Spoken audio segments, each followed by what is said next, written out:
This is Wildcat Country. Larson tipped it. Love has it. Lewis slams it, and Arizona wins it. The inside scoop on the Arizona Wildcats. It's Gunnar Maldonado. He's got blockers. Touchdown, Arizona. Ladies and gentlemen, it's time to bear down.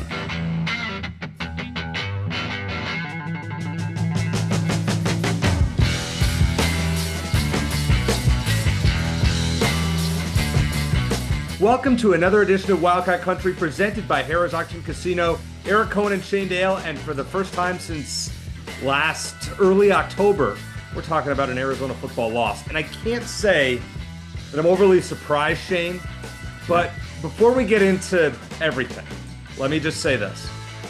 Arizona had the longest winning streak in the country for 6 days. 6 glorious days. And you know what? Those were 6 glorious days, well said. Yeah, I'm excited for the 30 for 30. 6 days of Arizona X. I don't know. But yeah, the winning streak began on my birthday last year, which I enjoyed. I was actually enjoying a birthday dinner with the family because I scheduled it without remembering that the game against Washington State was taking place, but I was keeping tabs on it and had a great birthday dinner and had a chance to just enjoy the recording. And yeah, we're a long way removed from that, but no, we got a lot to talk about, but certainly I would much rather be in the position of talking about the end of a 9-game winning streak than the middle of a 20-game losing streak like we were in about 3 years ago. So yeah, perspective. Yeah, and I think fans are going to get crazy because it wasn't a very good performance. I mean, losing by 24 points and not scoring after your first possession of the game, not great. There's a lot of, negatives that we're going to probably discuss, but let's not. I mean, I've seen people on social media and message boards that are just out of control. Like, remember where this program came from. And I understand, well, this team has a lot of talent. Yeah, but they also lost a lot. And we'll talk more about that as well.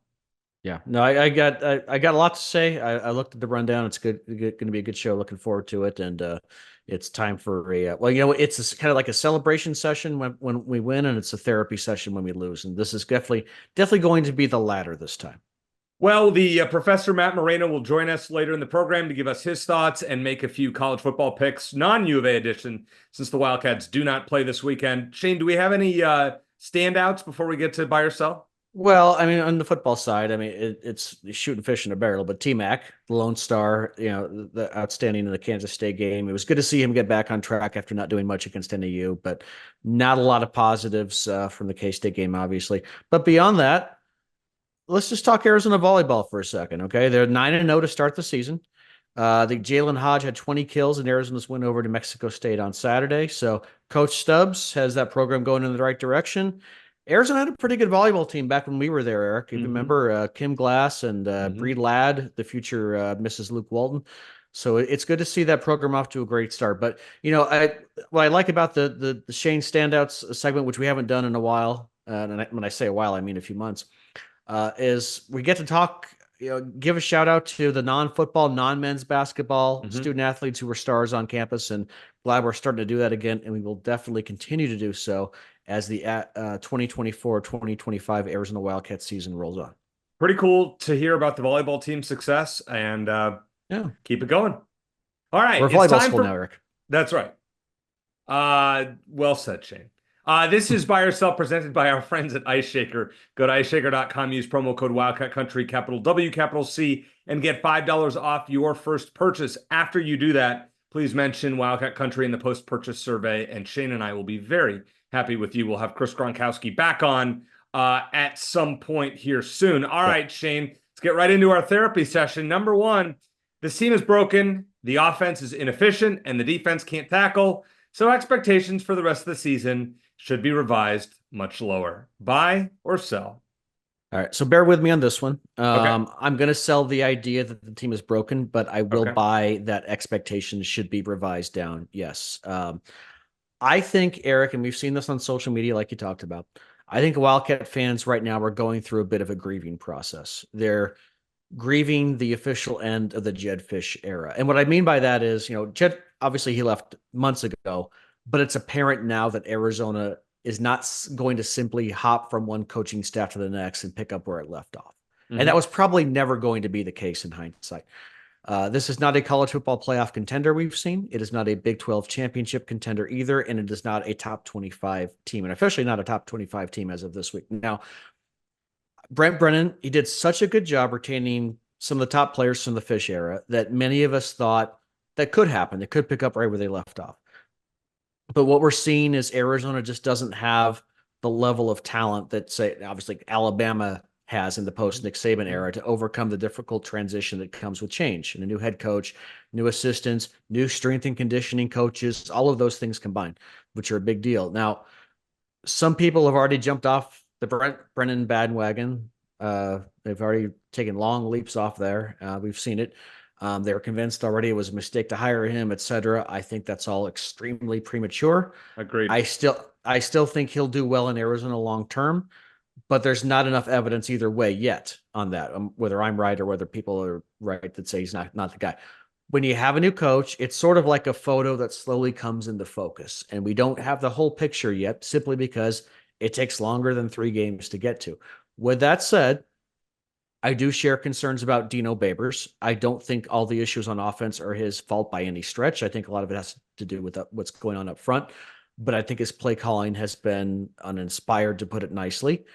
And as much as I like Dwayne Aquina, I do just wonder, like I did in the offseason, if he's a better position coach at this point in his career than he is a defensive coordinator, which is a job he hadn't had for nearly 20 years. So that was something I was thinking about in the offseason, and I don't think it's necessarily fair to go there yet, but it's on my mind. I do think this team has enough talent to turn things around to a certain extent and clean up some mistakes, work out some kinks, get to a bowl game at a minimum, because I do think that most of Arizona's problems on the field are discipline issues rather than talent issues, most of them. But this transition isn't as clean as maybe we hoped it would be. I think maybe a lot of us clung to hope that maybe we could just keep on rolling, and that's just not the case. I do agree that if you haven't revised your expectations for this team right to date, you will continue to be disappointed in how this season progresses. But broken, no, I don't think it's beyond repair, but definitely, revise your expectations if you had them winning the Big 12. All right, I'm going to break it down like you did. Is this team broken? I'm going to sell that. Too early to tell. The offense is inefficient. I'm going to buy that. The defense can't tackle. I'm going to buy that. And expectations for the rest of the season should be revised much lower. Probably going to buy that as well. At this point, Shane, I don't see this as more than a 7-win team. Yeah. And I could see it be worse. The tackling was so terrible against Kansas State, and the offensive play calling was so blah the last 2 weeks that, yeah, I'm concerned. When you play a game like Texas Tech in 3 weeks, and they're a team that can score with the best of them, and I mean, your defense doesn't work and your offense can't keep up, that game goes from should be a win to, well, that's not looking so good. I'm concerned about a few things, and we'll break that down as we go along. So what do you think needs to change during this bye week? I think the penalties really are the big thing. It's not the only thing, but I think it's huge. I think the Kansas State game could have been much more competitive without all the penalties. And, I don't know if you've seen the stat tracker, like, did we really get beat this bad? I think is what it's called. And Arizona, if you look at that, didn't get beaten that badly. I haven't seen that. Yeah, it's kind of interesting to look at. I mean, if you look at the stats, overall, they're pretty even, except for the penalties. The interception was killer as well. But the penalties, they're just like holding penalties are just the ultimate drive killers. And it goes beyond that. But I think if the penalties had been, even if they limited, like, say, 3 or 4 penalties as opposed to, I think, the 9 they had, I think it could have been a more competitive game. They wouldn't have won, but I think we'd come away feeling a little bit better about it. And then there's the running game. As good as Quali Conley is, Ja'Cory Krosky-Merritt is better. And I wish that wasn't as big a loss as it was, and it is. But I think it is. And I think that is one element that perhaps is not correctable, because if you can't play, you can't play. Yeah. But I think if this team gets healthier, the bye week is coming, a little more disciplined, all things that are potentially correctable, I think a 6 to 7 win season is still definitely on the table. So what we have to look at is what happens in Salt Lake City, not this Saturday, but the following Saturday. At 7:15 game, they announced that. Great. And on ESPN, great exposure. if Arizona goes in there and loses by multiple scores again off a bye week, I'm going to be very concerned because I'm not sure how you turn that around. This is a good time for a bye week. And that very well may happen in Arizona. They're going to be double-digit underdogs, but I want to see this team show some fight and show some improvement off the layoff.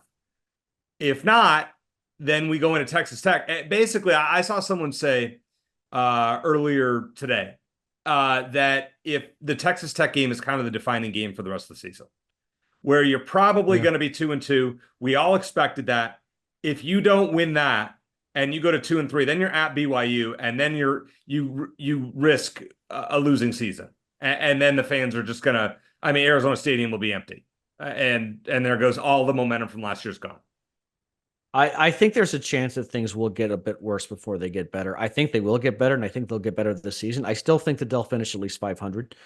I'm not. Again, they're not a college football playoff team by any stretch of the imagination, but I think that things will start to stabilize. I don't know if it's going to happen as soon as Utah, unfortunately, even with a bye week, just because that they are such a good team and it takes a little bit longer to stabilize things. I think some things are correctable, some things aren't.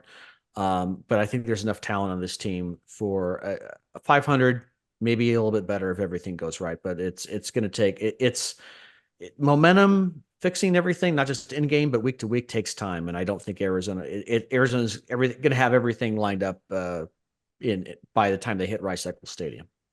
Shane, in hindsight, the expectations were too high by the fan base after Jed left. But you know what? By us too. Yeah, I agree, and I'll own it. Yep. I mean, once Jed left and took key players, but let's consider something else. Number 2, who is more missed, Shane? Jed Fish or last year's coaching staff, or let's just say the trio of Jacob Cowing, Tanner McLaughlin, and Jordan Morgan, and Michael Wiley, and Bill Norton, and some of the other guys, Price Sock that left. Is it the players or is it the coaches that are more missed from last year's team? It's a great question. I'm going to lean toward the latter. First of all, one thing we've mentioned a lot of times is that if Jaden DeLora hadn't gotten hurt against Stanford, Jed Fitz would probably be in year 4 coaching at Arizona, because Correct. Arizona probably would have won 6 or 7 games last year. So it's all a matter of perspective. So that's part of it. Other thing is, I remember something that Barrett Baker told us before this year started about the 98 team that he was on when Arizona went 12-1. And they struggled the next year, which a lot of people were surprised about because they had a lot of talent coming back. And he said the main reason, or one of the main reasons, I don't want to put words in his mouth, but one of the main reasons was because they lost a lot of leaders from that team in 98. And when you think about all the guys that Arizona lost, not just talent, but their veteran leadership, Cowing, Morgan, Michael Wiley, Martell Irby, I think that's probably a bigger deal than we've made it out to be. And I think missing those leaders on the field it makes as big a difference, if not more so, than the change in coaching. I'm going to say you're right. It's all about the players. I mean, you could take, regardless of how you feel about Babers and Aquina, you could take this year's coaching staff with last year's players, and this Arizona team is top 10 caliber. Yeah. But when you lose, especially on offense, Noah Fifita does not have a viable second option in the passing game. No. Last year he had 3. He had T-Mac, he had Cowing, and he had McLaughlin. Yep. And he's not Kean Burnett, who we thought would break out, hasn't really done much. And it seems like Noah just doesn't have confidence in any of the other receivers at this point. And I don't know the status of Malachi Riley after that, played towards the end of the game where he got hurt. I assume probably not good, but somebody has to step up. Somebody has to be a playmaker. And that is what I want to see soon. Somebody has to be the Jacob Cowing, not necessarily to his level, but somebody has to be the number 2. Otherwise, teams are just going to double, triple T-Mac, and other guys are not going to get open. Yeah. Yeah, I think the other problem is Noah Fifita is not, at least he's not playing as a mobile quarterback. I mean, he can run. I understand why they don't want him to, because he, one hit and that could be the season right there. But I think having a mobile quarterback in this kind of situation would definitely help. And Noah Fifita he's a pocket passer, and he's got one reliable target, and is maybe the best target in all of college football, but it's still just one. There's only one T-Mac. So I think someone will step up eventually. Like someone will emerge, kind of like Dorian Singer did a couple of years ago. But it hasn't happened yet. It's got to happen soon, or Arizona's going to keep struggling on offense, like you said. Yeah, Montana Lamonius Craig, invisible. I mean, Jeremiah Patterson, I guess good as a returner, but not much. I don't really understand on defense. I mean, the missed tackles. It was the worst game of Jacob Manu's career. These guys just, and I mean, they only give up 31 points, so it wasn't like that's what I predicted. I thought they'd give up 31, but it just didn't feel like they got crushed. But when you look at the tackling, watch highlights and read about it, I mean, just brutal. Yeah, we'll have to see how the rest of the season goes, but I think this is maybe something, we're thanking the players for their loyalty, and then maybe in hindsight, it's like people are hating on after Washington State upset Washington. People are hating on Jed Fish, which I get and I sort of enjoy, but on Jonah Coleman and Ephesians Price Hawk, like look, they came to play for certain guys and they wanted to follow those guys and continue to be developed by those guys. And yeah, for Fida and T-Mac and Manu and all the guys who returned this year, that's great. I hope it'll work out for them. But then, they were developed by certain guys in the weight room and on the field, and now it's a different group. And you just don't know how it's all going to work out. And maybe it still will work out, but I think that there's that development you're seeing, especially on defense, you said, like, with the missed tackling. I think that's something that does concern me. And it's not necessarily because the coaches are bad. It's just because you have players who learned a certain way and now they're learning a different way. And I think you're seeing some bumps in the road that Arizona isn't talented enough to overcome, just simply because they don't have the depth to cover that up right now.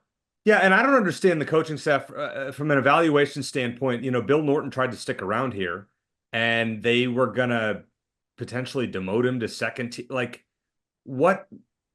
All you have to do is watch tape and know that this guy is going to be an impact player for Arizona's defense. That was a critical mistake because Arizona just can't stop the run, Shane.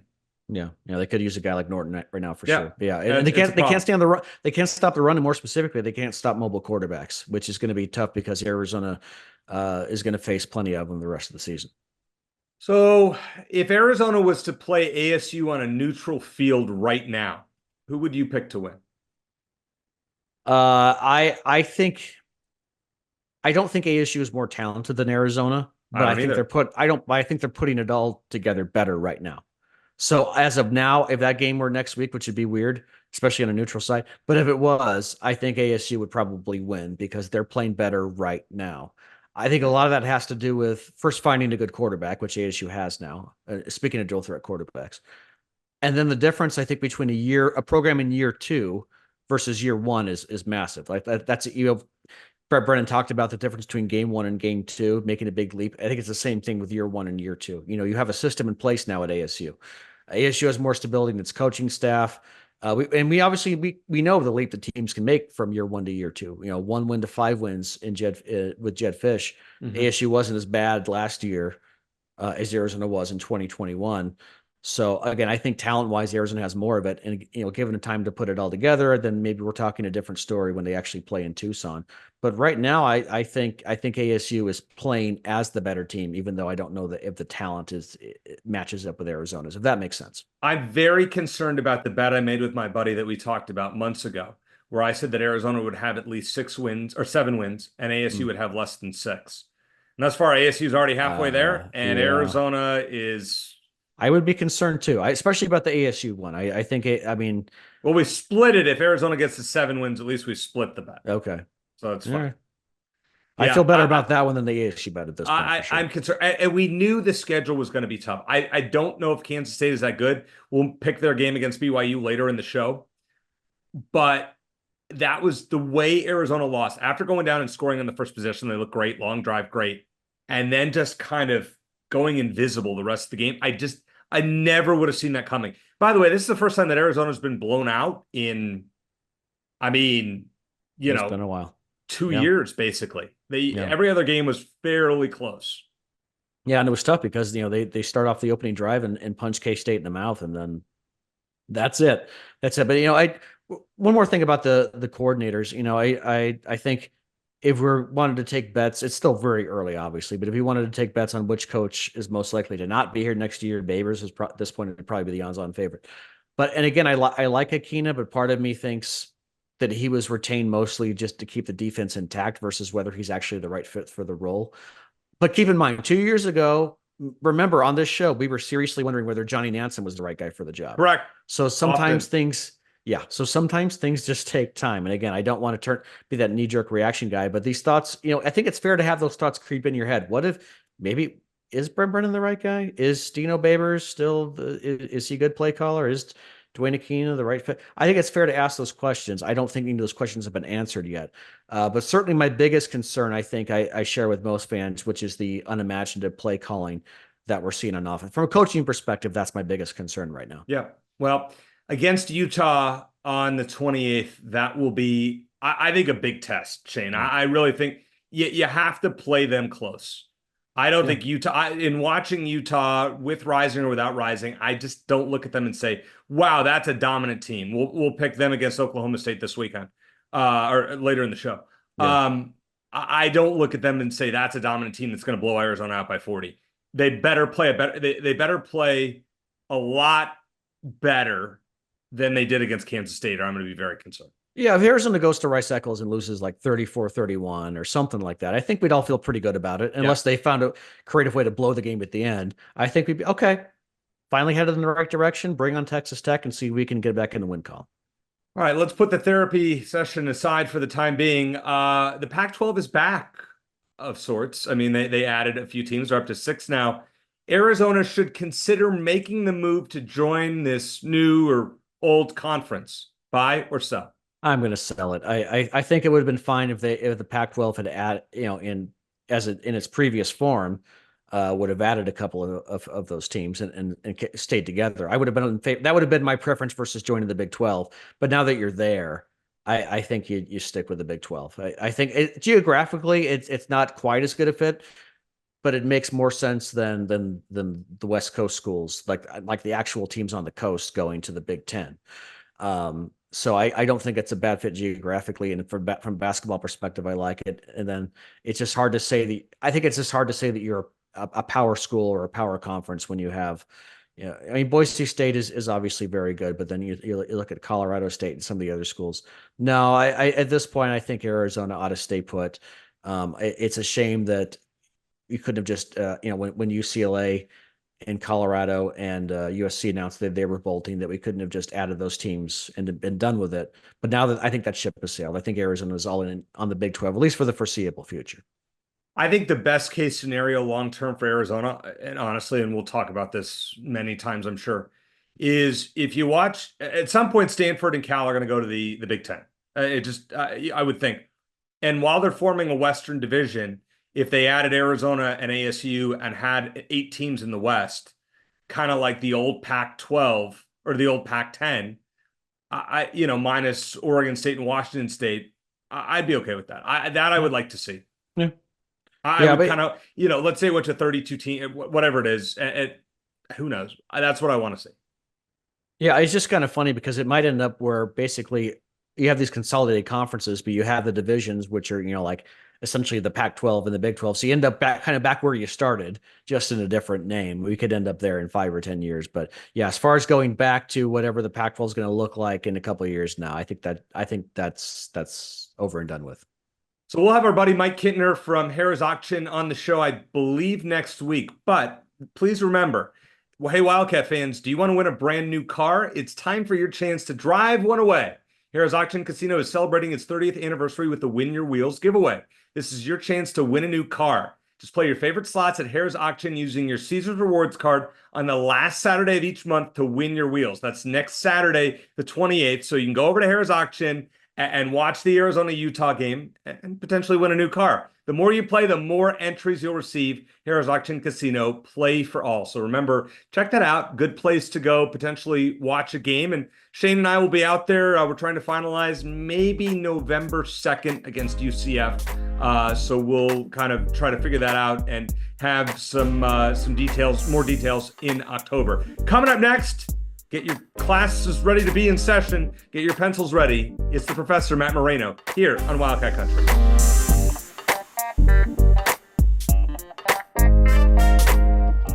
When you're on the golf course and it's 100 degrees outside, you know what's great? The ice shaker, which keeps your water cold. You heard the man. Get your custom Arizona Wildcats ice shaker now at iceshaker.com.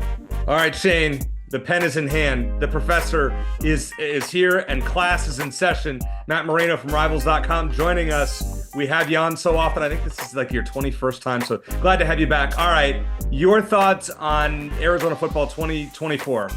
Are you disappointed? Is this what you expected? Just your overall impressions. 21st time I can legally drink on your podcast. But a pen in one hand and a drink in the other. I like it. But just in terms of the team, it's I think there's been a lot of overreaction. I think it's understandable. I get it. I understand that there was a lot of buildup to this season. There's a lot of returning pieces. On the surface, you're looking at this team and it's like they have the tools to and the parts to be a very, very good team. Based on what we saw in the first 2 weeks, the third week should not be a surprise. A lot of what we saw Friday night was what happened the first 2 weeks, just kind of on a different level and a different talent on the other side, on the other sideline. So not shocked by how things played out. I think a lot of what we saw again take place on Friday, we saw in parts through the first two games and had the same concerns. I had some real concerns about the offense after the first 2 weeks, and even after the first game, after the opener, when they dropped more than 60 points, you're still looking at that going, they need some other element other than, T-Mac going for a record every game. They're going to need somebody else to step up. They're going to need something else to kind of give here for them to have the type of season they want to have and kind of showcase that in the NAU game. It wasn't pretty offensively. You want to score more than 22 points against NAU. You want to score more than 7 points against Kansas State. You just have to. I mean, there's no way you can approach that game that way. So I don't think it's complete doom and gloom. I think there's still some very talented pieces on this team. I think there has to be almost a bit of a reset, which is, a good thing that the bye week has arrived. Because there needs to be a little bit of a shakeup, I think, because it feels like it's not just a blip. Maybe that will be the conversation this week. Maybe the conversation will be like, hey, it was just a bad game, but it feels like it's more than a blip because of what we saw the first, couple weeks and then kind of come out against Kansas State. So I understand the reactions. I think there's been a few maybe that have gone too far in terms of just being overreactions. I think you can be concerned, but I think if you're an Arizona fan, there's still a lot, to be positive about this team. Things just have to get in order, and that's really what it's about. It's going to be on the coaching staff to get things in order and really get this thing going in the right direction. Matt, give us a snapshot on both sides of the ball on struggles on offense and defense. I certainly say more on the offensive side of the ball is more surprising anyway. Is it more of a player issue, a coaching issue on either side, or a combination thereof? And I've talked to some people about it, and it feels like it's kind of a combination of both. I think you look at the offense and you look at what Dino Babers has done so far, and there hasn't been a lot of creativity. I think there's been a lot of times where it's like, okay, we've kind of seen this and it's not working. You need to maybe try something different, and that hasn't happened. And so obviously he's stepping into a different type of role than he's had, in previous seasons, and getting to run the offense at Arizona. And I think people forget that obviously Dino Babers and Brent Brennan weren't working together these last few seasons. So I still think there's some things that are getting ironed out. There's a lot of work that goes into this, but obviously that staff comes together pretty quickly, and you don't really know what you have until you get on the field with your team. And so against a different opponent, and you're kind of seeing that across college football with a lot of new coaches at a lot of different places. And I think maybe guys you thought were going to be something haven't been, and guys that maybe weren't expecting to be, primetime players, not necessarily at Arizona, but everywhere, are better than what you thought. And so I think it's kind of a layered deal, and it's part of the transfer portal. It's part of coaches moving around. It's part of everything that's going on right now where, I think you look at the portal in particular where it's really difficult, and teams that get it right, there's a reason they get it right, but also sometimes it's just luck. I mean, it's really hard to recruit from the portal because you only have so much film you can watch on some guys. A lot of times the guys that are, the most sought after are guys who are really good in high school that didn't get their opportunity at whatever school, and then they become a superstar again. You're like, oh, they're going to be that guy that we saw in high school. You don't know that. They didn't have that opportunity. So there's a lot of those cases. There's some guys who are taking a step up in competition. Maybe they're playing at a lower level, were really productive, and now they're getting their first crack at, Power 4 football, and they're not, at what you expected. So I think there's some of that. I think there's some personnel things where it's like guys just aren't maybe what they thought they were going to get. But also I think there needs to be some more creativity, some more things that have to be forced a little bit, I guess. I think maybe manufacturing some points in some ways and really trying to find ways to, hey, you have to do this thing within the offense because we need points here. We need this certain look, whatever it is. I think there needs to maybe be some more success built into what they're doing each game as opposed to kind of just kind of it feels like doing the same thing over and over and hoping that this time it works. And so I think there's been some elements where it's the coaching staff. I think it's personnel. I think it's some players just need to play better. I mean, there's that too, where there's guys who are perform one way in camp and they need to in spring ball and they need to just be better. And so obviously injuries are part of that as well too. So they've been shuffling some guys around but every team is going through that. And so I think it's to kind of wrap things up, it's kind of a combination of all those things, I think. Last time you were with us, Matt, you mentioned how Brent Brennan was a very good recruiter at San Jose State, and his staff was in terms of like being in on some high-end 3-star guys, maybe some 4-star guys, not landing many of them, but being in like the top 3, top 4, and maybe he'll be able to land some more of those guys at Arizona. Are you, number one, are you still confident he'll be able to do that? And then number two, he mentioned during his press conference earlier today on Monday that his focus is primarily on recruiting high school guys, and then using the transfer portal to plug in some holes as needed. Do you think that's the proper approach going forward? It's really hard for me to say yes or no to any of those questions because we just don't know. Everyone's still kind of trying to figure out what it means wherever they're at. You can, Deion Sanders is a very extreme example of like, I'm not even going to really pay attention to high school recruiting. I'm just going to bring in transfers. That hasn't worked out. Some schools are like, we're not going to, recruit transfers at all. Clemson being one of them. For a while, that wasn't working out where it was like, we're not going to look at portal guys at all. We're just going to recruit high school guys. And obviously they can recruit at a different level in terms of high school than a lot of other programs, but that hasn't always worked as well. So there is no right answer. It all comes down to what's going to work for you, whatever programming coach you are. And so it feels like the teams that have been successful have been able to build it through high school recruiting versus the portal. But I understand that some programs, it's a necessity to have portal players because you're not everybody is a destination. Not everybody is Oregon. Not everybody is one of the prime programs that can bring in anybody they want from the portal through NIL. So if you're not one of those, you have to develop players. You have to build your base from high school recruiting. And so I don't think he's wrong. I think that that's probably the right approach at Arizona. I think you have to be able to have some kind of base. And I think there is enough of an NIL element in Arizona that you can keep a lot of those players, because that's the other thing is some coaches have talked this week about, basically being a pipeline for other programs that they build these players up and a school comes in and comes and takes them. And so you don't want to be that either. And Arizona's not that. So I think, I think that's the right approach. I think that's probably for what Arizona is, for what their NIL is, for what they want to be. I think that's probably the right approach. And you build it, you build your program through the high school recruiting, have your foundation there, and then you supplement it with, a high-end portal player, somebody who can be a contributor and step in right away and do things without any kind of hesitation, without any development, really. And so I think that's the right approach. Again, I know a lot of people have asked already about, hey, is this going to impact recruiting, them losing to Kansas State? I've told you guys, I told everybody whoever I've talked about this before, it's never one game. Now, if they continue to lose games and if it doesn't look good, yes, that's going to make an impact. But them losing to Kansas State on a Friday night, when pretty much every recruit that they've recruited that's committed is playing a game, not watching it, probably just going to check out the highlights and be like, okay, cool, whatever. That's not going to be a big impact. No one's going to be, hey, I'm no longer going to Arizona because they lost to Kansas State. But they have to win games. I mean, that's the biggest thing. And I've talked about that even going back, in the summer, where if Arizona wants to make sure that it's able to recruit well under Brent Brennan, they have to win games because this is his time to prove it. You have the talent, you have, guys like T-Mac, you have the stars. Recruits can look at that and be like, hey, I want to be a star in that system. Obviously, the opening night, Tetro McMillan going, crazy and having a record day, that looks great. Players want to play in that. And so you want to have more of those moments. And so you can't lose games, you have to win games. But this is a crucial season for Brent Brennan to really establish like, hey, no, I can be the right guy. I am the person for this job. And for recruits to see that and be like, okay, I can get on board with that. Because if you do have a little bit of a lull, it's going to be difficult, I think, to kind of rally back and get everybody on board again, because they're going to be like, hey, show and prove it to me. You didn't do it when you had a bunch of talent. Now you got to prove it to me. And so they need to win. And I think that's what it comes down to in terms of recruiting.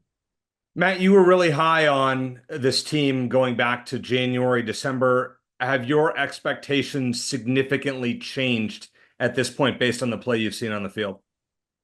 Not significantly, but I think that they probably changed a little bit. I think you can't look at that game on Friday night against Kansas State and say, oh yeah, this is going to be a top tier contender for the Big 12 title. I think that you have to be a little bit more measured, I think, now after that, and you have to look at it a little bit deeper. But I still think there's a ton of talent, like I mentioned. I mean, you still have some very, very talented pieces on this team.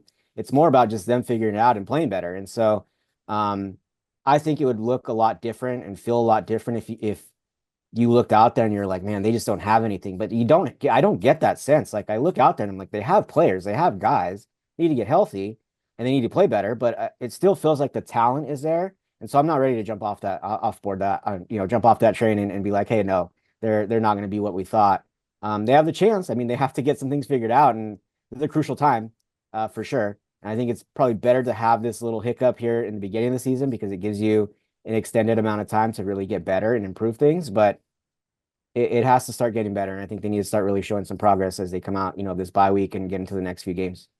So I told Shane earlier in the show that I think the biggest difference for Arizona, the biggest loss that I see is not Jed Fish. It's the loss of Jacob Cowing, Tanner McLaughlin, Jordan Morgan on offense. Noah doesn't have that second weapon or even the third weapon. He's afraid to throw it to anybody else but T-Mac. Would you agree with that? Yeah. I mean, I think that's the critical thing, that when you look at this offense, there just needs to be something else, somebody else, whether that's somebody stepping up on the team or them shaking it up and being like, hey, somebody who hasn't got to play a whole lot, you get in there and do it. But they need to find some kind of other weapon, some kind of other way to produce on offense. And defense has had its own issues, and it feels like if a team looks at how to break down the Arizona defense, Avery Johnson kind of showed how to do that. And the running quarterbacks this season have been a little bit of a problem for Arizona. And that's going to be, I think, part of the game plan for every team as they look at Arizona and how to kind of dissect what Dwayne Akeen is doing and how to break down this defense. Not everybody has those types of players, but I think you'll see a lot of that, as the season moves on, because that's been a clear kind of indication of like, oh, you can beat this team by having a running quarterback and, getting them out on the perimeter. And so, but offensively, I agree. I think they need to just find somebody. Jacob Cowing took a lot of pressure off of T-Mac, and he doesn't have to go for, a record day every game for them to even be competitive. And so, they're kind of shorthanded at running back right now. Quali Conley has been productive, but he probably needs to reach another level. Receiver wise, they just need to find somebody else, or even at tight end. If Kean Burnett is able to really emerge and break out, and he was showing signs of that, during camp, and there's a lot of buzz about him during camp, and some of the receivers, but they just need somebody to step up, and I think there's going to be that opportunity. Maybe you see some new faces that haven't had an opportunity to get on the field a little bit more, once they come out of this bye week, but they need to find some kind of spark. I would agree with that there just needs to be some kind of, doesn't really matter where it comes from or who it is. It just needs to be some other element to keep teams honest and keep them from really honing in just on T-Mac, because if you do eliminate him right now, you don't have a whole lot on the offensive side of the ball for Arizona. All right, last question for you, Matt. You've had a good chance to watch a lot of Robert McDaniel, who could be Arizona's quarterback of the future. 3-star commit, but definitely seems like he's a player on the rise for next year. Is he a guy you could see become the heir apparent to Noah Fifita at Arizona? Yeah, I think so. I think that, that's the overall plan. I mean, I watched him in his opener and he was really strong. His brother Bryce is a very, very good receiver who could be someone to pay attention to in the 2026 class. But yeah, really talented. I mean, there is a certain confidence that he plays with. There's a certain, I don't love this word, but moxie that he plays with, that you're like, oh, there's something interesting here, where it's like, he's not fazed by much. He really is in command of his team. He really is in command of the field. There's a presence about him when he's on the field that is really impressive. Doesn't really shy away from anything. The one thing that I really was able to see watching him in person, because it was my first opportunity when I watched him early in the season in their opener, outside of kind of a camp setting. Obviously, you see certain things in a camp setting, and to most people, that's not real football. It just isn't. And so you want to see a quarterback and anybody, in pads and in a game setting. And the one thing that really stood out to me, because you don't get to see it when you're in camp setting, is dealing with the pass rush and what he's able to do with his feet. He's really composed when it comes to pass rush in his face, getting out of the pocket, moving with the ball. Not necessarily a runner, but can run. But just his ability to kind of move within the pocket, move out of the pocket, and keep his eyes downfield is next level. To me, that was like, I got to see, I'm like, oh, that's like an NFL style of like knowing what to do.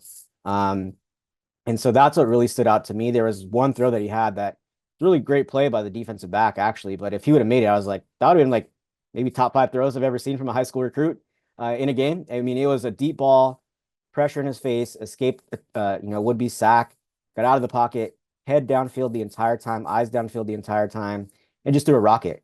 It was a great play by the DB. Ball that probably could have been completed almost any other time. And if it was, like I'm telling you, it would have been one of the better passes I've ever seen, a high school quarterback make. And so that left me really impressed. And I think they're going to be in a good spot. I think ideally he'd probably like to come in and have some time. I think any quarterback would, to be like, let me get a feel for this thing before I'm kind of thrown into the picture.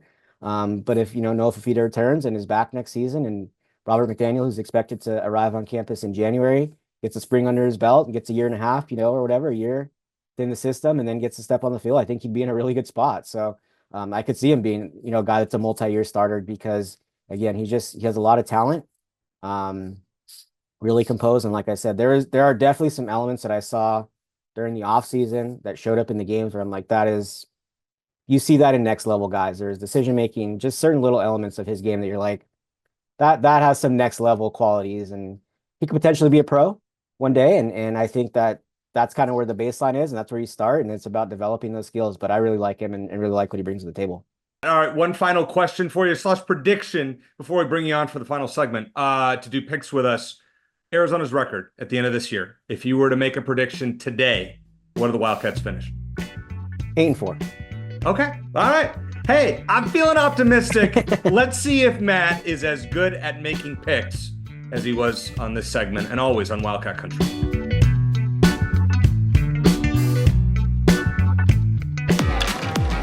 Discover more Play for All at Harrah's Auction Casino. Hi folks, here are your drinks. Where having fun means racking up reward credits with the Caesars Rewards loyalty program that can be redeemed for food, free play, hotel stays, and more.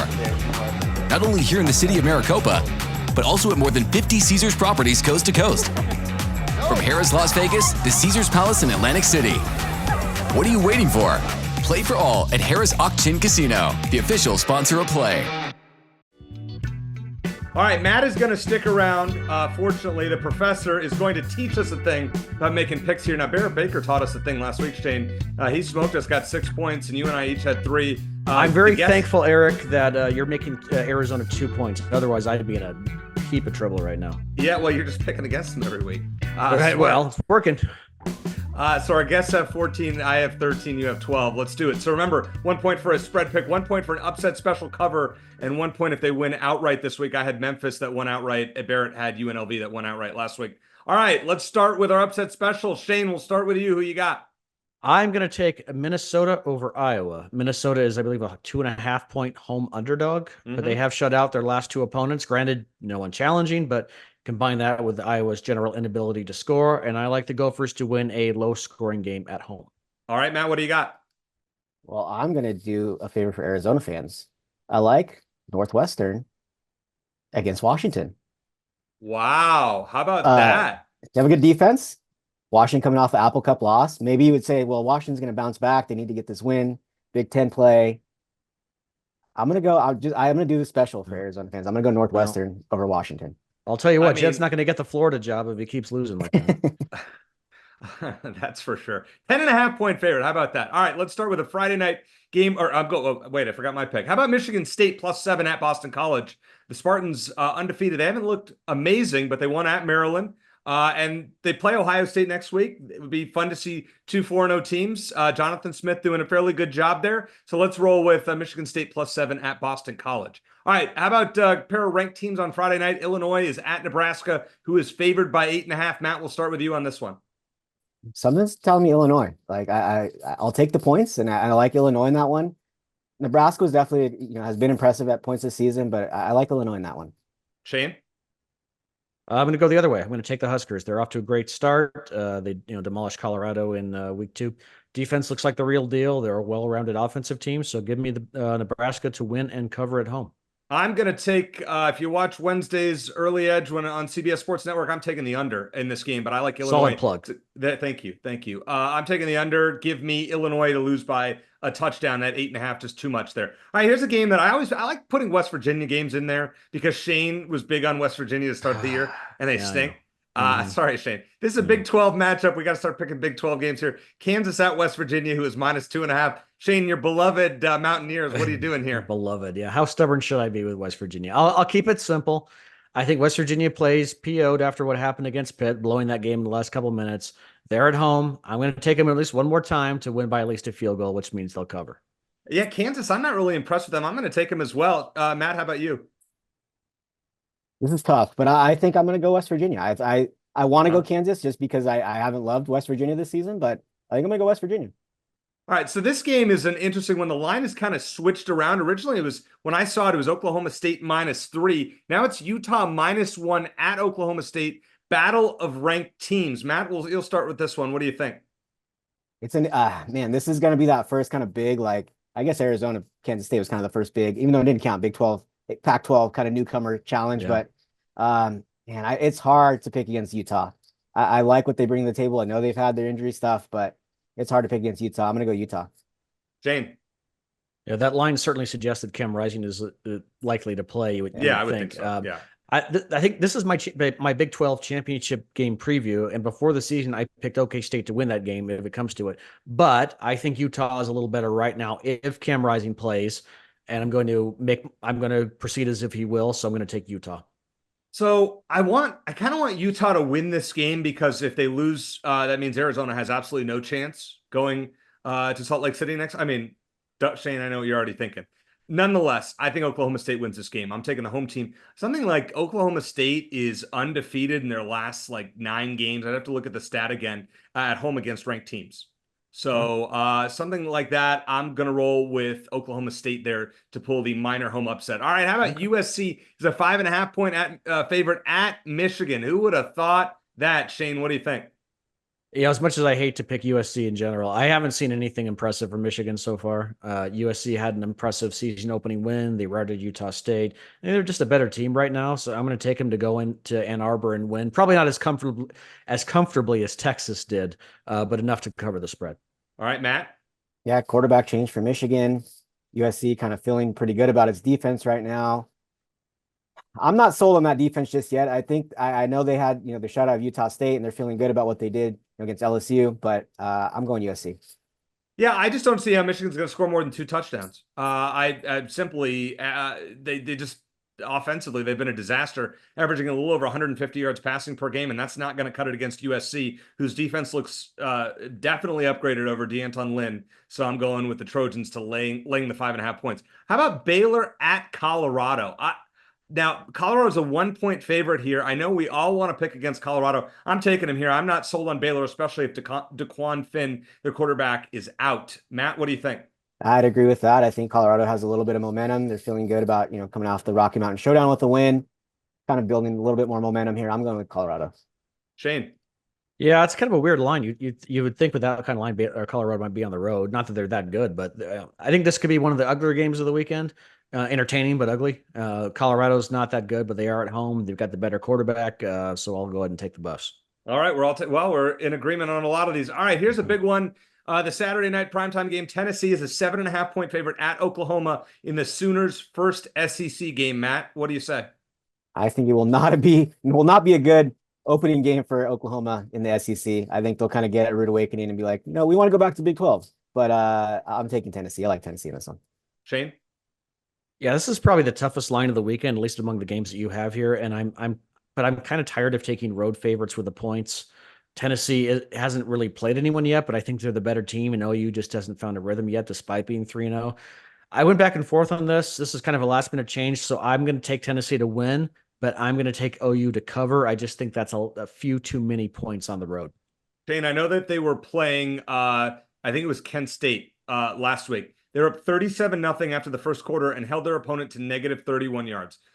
I'm laying the points. That's a really good team that just gets It's it a right tough now. one for me. Yeah. So yeah, I'm taking Tennessee. I don't usually like laying the points like that, but I think they can win this game by a couple of touchdowns. All right, one more Big 12 showdown before we get to our last pick. Kansas State is the 7.5-point favorite at undefeated BYU. Is this too many points, Matt?